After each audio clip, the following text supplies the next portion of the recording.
আজ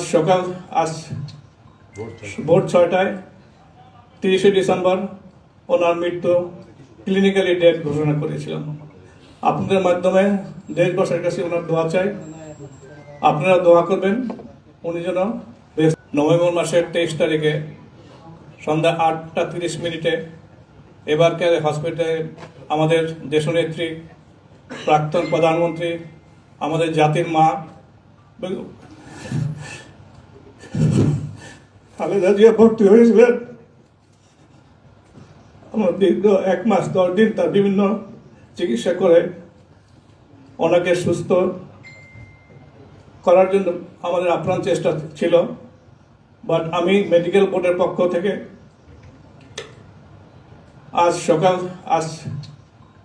ভোর 6টায় 30শে ডিসেম্বর ওনার মৃত্যু ক্লিনিক্যালি ডেথ ঘোষণা করেছিলাম।